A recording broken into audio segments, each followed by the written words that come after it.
Assalamualaikum warahmatullahi wabarakatuh.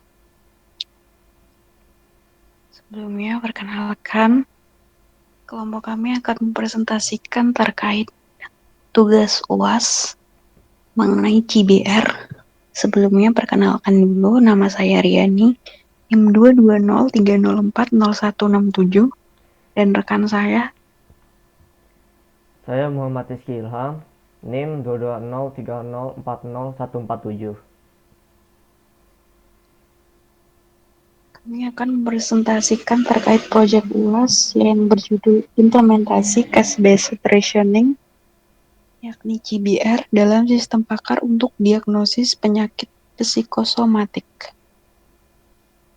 Topik yang akan dibahas yakni ada tema, latar belakang masalah, metode, flowchart, evaluasi, dan program.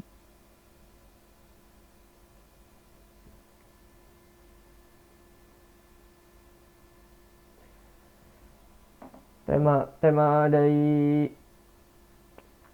proyek ini pengembangan sistem pakar menggunakan metodologi berbasis kasus case-based reasoning untuk membantu mendiagnosis penyakit psikosomatik. CBR adalah salah satu metode kecerdasan buatan untuk menyelesaikan masalah baru dengan memanfaatkan kasus lama yang memiliki kemiripan.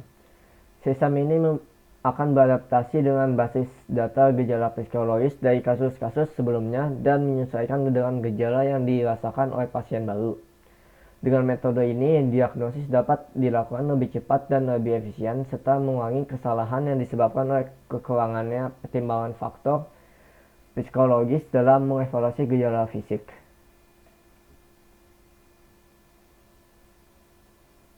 Kemudian ada latar belakang mengenai proyek ini yaitu psikosomatik adalah gangguan fisik yang tidak dapat dijelaskan penyebabnya oleh petugas medis, dikarenakan faktor psikologis yang menjadi penyebab utamanya.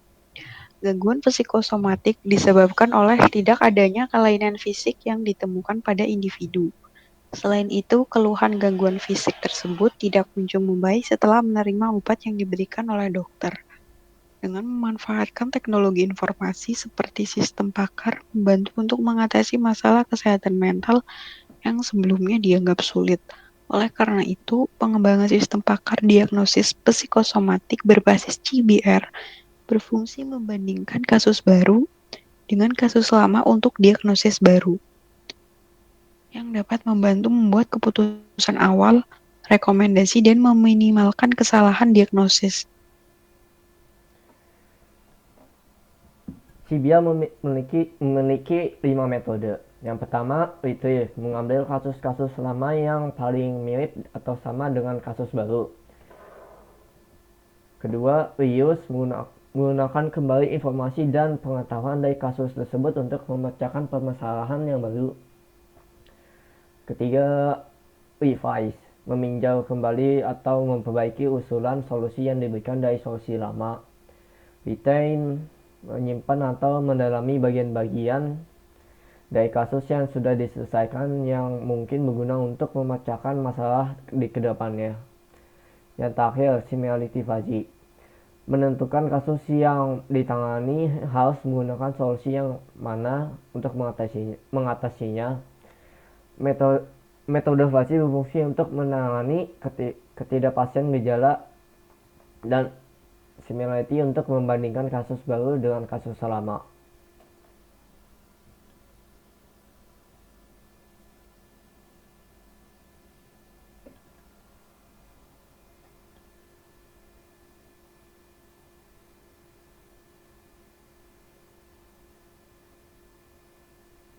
Bagian flowchart.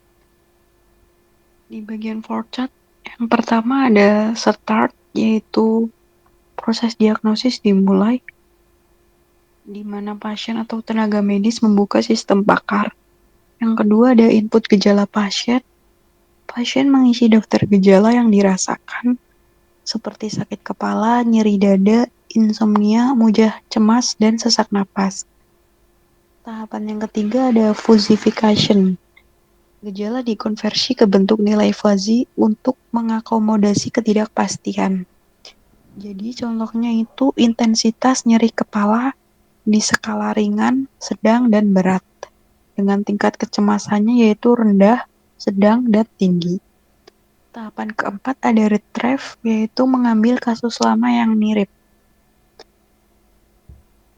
Istilahnya, sistem tersebut mencari kasus-kasus lama di database yang paling mirip dengan kasus yang saat ini menggunakan rumus similarity. Contohnya yaitu pasien dengan gejala mirip di masa lalu didiagnosis sebagai gangguan psikosomatik ringan.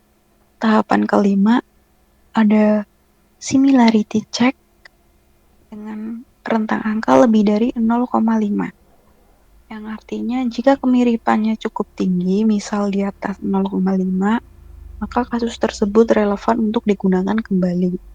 Jika similarity-nya lebih dari sama dengan 0,5, berarti solusinya yaitu Raus. Lalu gunakan solusi dari kasus sebelumnya. Kemudian jika similarity kurang dari 0,5, berarti revise dan berkonsultasi dengan pakar untuk solusi baru serta retain, yaitu menyimpan kasus baru ke basis data. Tahapan yang keenam, dikatakan yes, berarti Reus solusi. Solusi dari kasus lama digunakan untuk menangani kasus baru.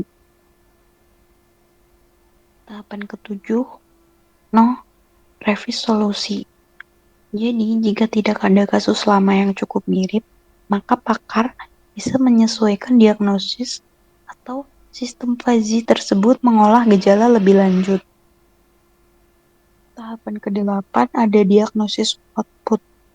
Sistem akan menampilkan hasil diagnosis berdasarkan solusi akhir, yaitu Reus maupun Revis. Tahapan ke-9 ada retain. Kasus dan solusi yang baru akan disimpan ke dalam basis data untuk meningkatkan wawasan sistem. Yang terakhir ada N, yaitu proses selesai, diagnosis dapat ditampilkan dan ditindaklanjuti oleh pasien atau tenaga medis. Evaluasi. Evaluasi dari metode tersebut dibagi menjadi 4, evaluasi diagnosis. Metode dibandingkan hasil diagnosis sistem dengan diagnosis dari pakar psikologis atau psikiater, kemudian menggunakan confusion matrix untuk menghitung akurasi, precision, recall, dan F1 score. Kedua, user satisfaction. Dengan cara melakukan kuesioner kepada pengguna seperti dokter, perawat, dan operator terkait kegunaan, kecepatan, dan kemudahan sistem. Ketiga, waktu eksekusi. Untuk mengukur waktu sistem dalam memberikan diagnosis sejak input gejala. Keempat, retensi pengetahuan. Metode ini yakni mengevaluasi peningkatan keterampilan sistem dalam mendeteksi kasus-kasus baru setelah sejumlah iterasi kasus disimpan, atau learning ability. Kemudian lanjut ke tahapan programnya, kita menggunakan bahasa Python di Google Colab.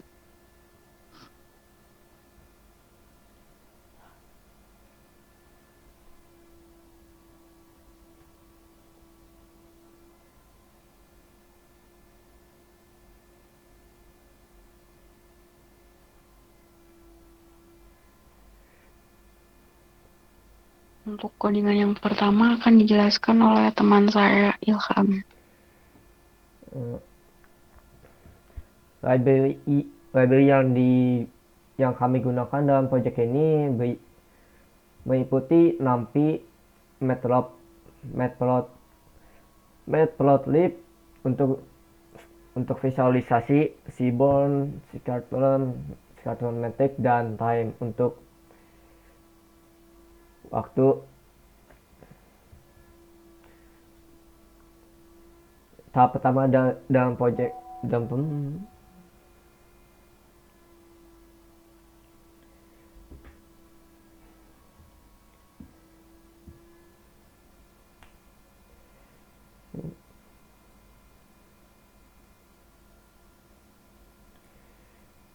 tahap selanjut tahap selanjut dari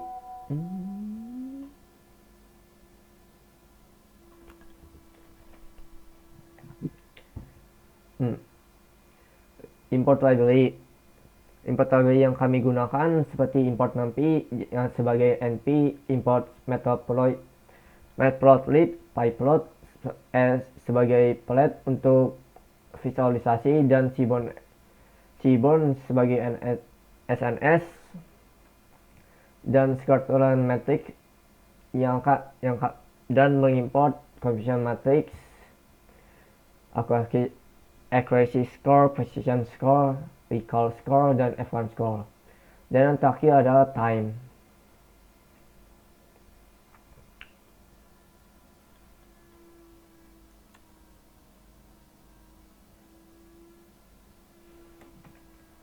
Dan tahap selanjut dari project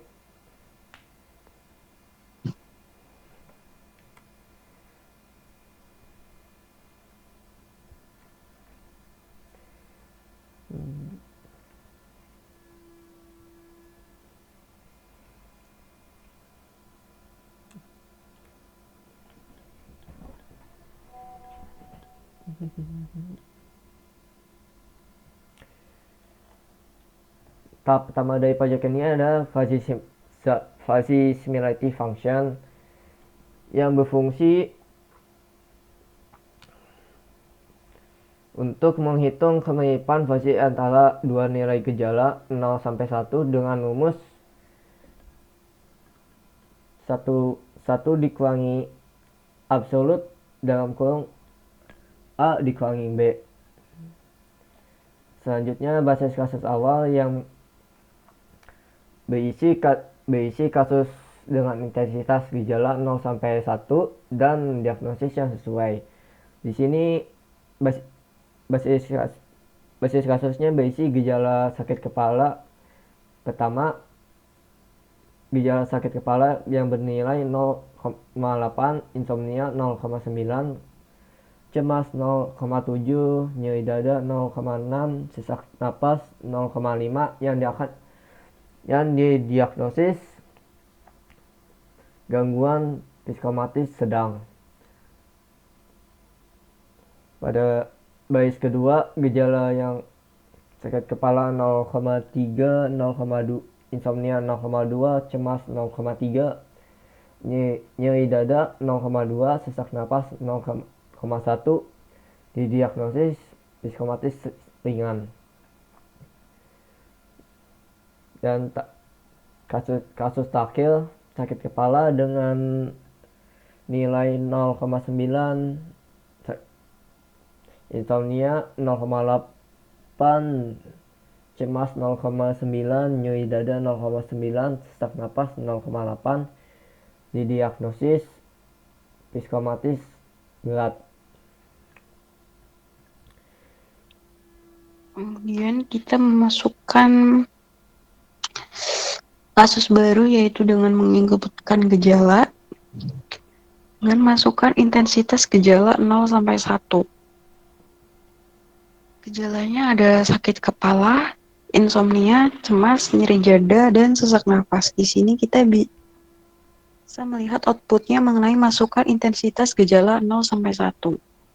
Yang dimana sakit kepala kita dapat memasukkan angka bebas. Di sini kami memasukkan angka 1. Di insomnia kita masukkan angka 1, cemas memasukkan angka 0, nyeri dada angka 1, dan sesak nafas kita memasukkan angka 6.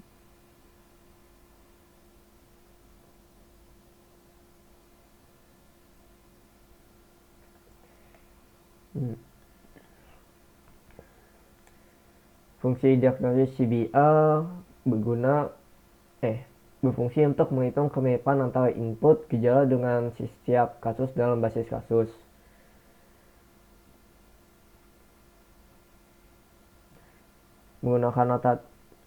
Menggunakan rata-rata kemiripan semua gejala untuk menentukan diagnosis, dan sim total plus sama dengan sim untuk mengembalikan diagnosis kasus paling mirip dan nilai kemiripan per gejala.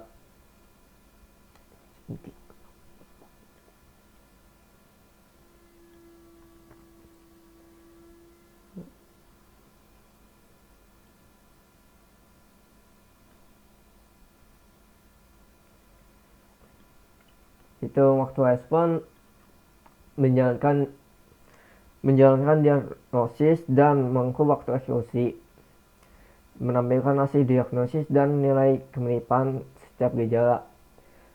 Dari output codingan di hmm, dari output codingan dihasilkan diagnosis gangguan psikomotoris sedang dan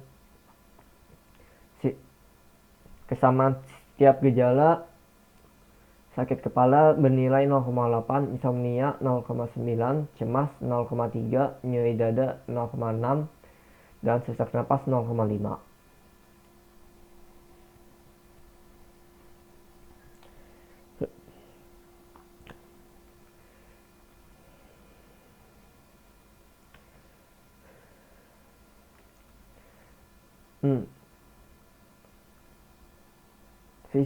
Visualisasi derajat similarity per gejala berfungsi untuk menunjukkan tingkat kemiripan antara gejala yang dialami pengguna dengan gejala standar dari suatu penyakit. Dalam konteks sistem pakar atau diagnosis, semakin tinggi nilai yang ditunjukkan mendekati tepi luar maksimum sama dengan 1, maka semakin mirip atau relevan gejala tersebut dengan kasus yang dibandingkan. Misalnya, jika ada yang mendekati suatu gejala mendekati nilai 1, maka gejala tersebut sangat relevan dalam kasus tersebut. Jika nilainya menengah sekitar 0,5, gejala tersebut cukup relevan tapi tidak paling menonjol. Dan nilai rendah misalnya 0,2 sampai 0,3, gejala tidak terlalu relevan atau jarang muncul pada kasus tersebut.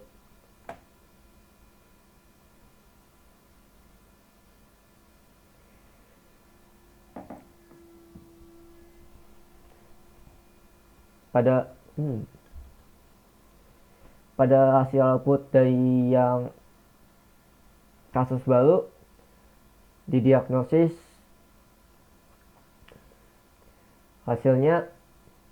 hasil dari kasus baru tersebut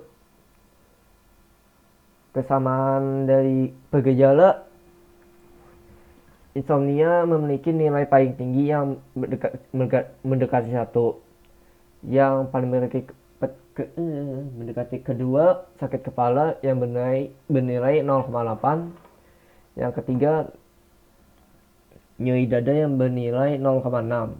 Yang sisanya cemas dan sesak napas bernilai 0,2 atau 0,3.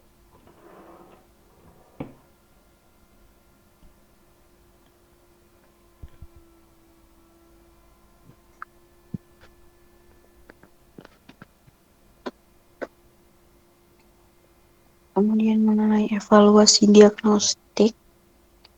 Evaluasi diagnostik ini ada satuan atau singkatan CM. CM ini merupakan confusion matrix yang merupakan matriks yang menunjukkan berapa jumlah prediksi yang benar dan salah untuk setiap kelasnya. Singkatan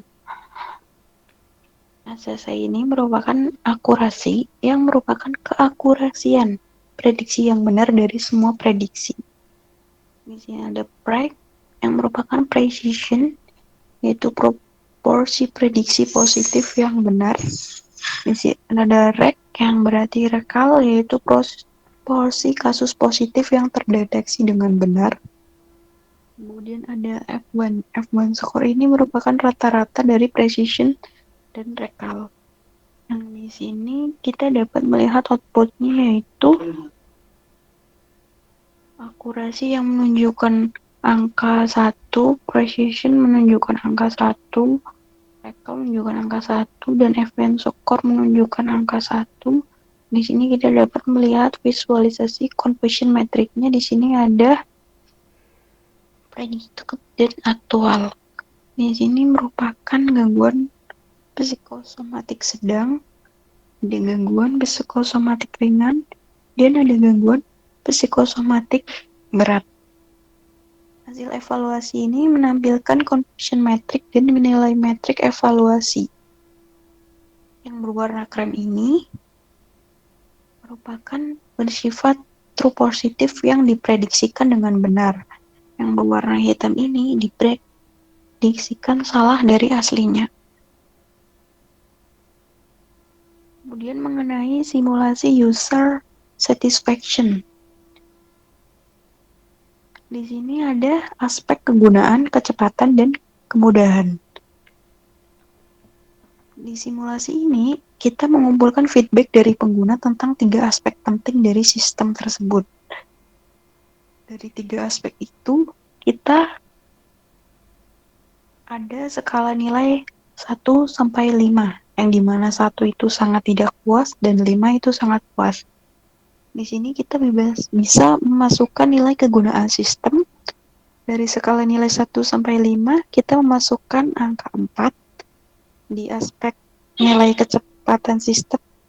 Dari angka 1-5, kita memasukkan angka 5 di nilai kemudahan pengguna. Dari skala 1-5, kita memasukkan angka 4, yang berarti aspek kegunaan ini nilainya 4, aspek kecepatan nilainya 5, aspek kemudahan nilainya 4.